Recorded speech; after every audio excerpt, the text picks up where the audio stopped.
Hi friends, எல்லோரும் எப்படி இருக்கீங்க? Hi hi hi. இந்த மீட் நடக்கும்போதே ஜூம் காலில் வந்து உங்கள் எல்லாரோடையும் பேசணும் அப்படின்றத என்னுடைய பிளான். பட் இங்கே கொஞ்சம் நெட்வொர்க் ப்ராப்ளம் இருக்குன்றதுனால அதை என்னால் பண்ண முடியாமல் போச்சு. அதனால தான் இந்த ரெக்கார்டட் மெசேஜ் அனுப்புகிறேன். இந்த ரெக்கார்டட் மெசேஜ் மூலிமா உங்கள் எல்லாருமே சந்திக்கிறதுல எனக்கு ரொம்ப ரொம்ப சந்தோஷம்.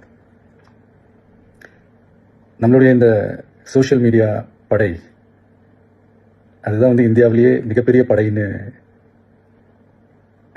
சொல்கிறாங்க.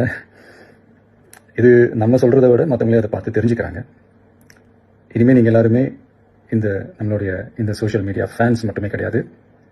என்னை பொறுத்த வரைக்கும் நீங்கள் எல்லாருமே நம்ம கட்சியினுடைய வர்ச்சுவல் வாரியர்ஸ். அப்படிதான் உங்கள் எல்லாருமே நான் கூப்பிடணும்னு ஆசைப்படுறேன். Virtual warriors. ஓகே தானே? பிடிச்சிருக்கு தானே? ஸோ நம்மளுடைய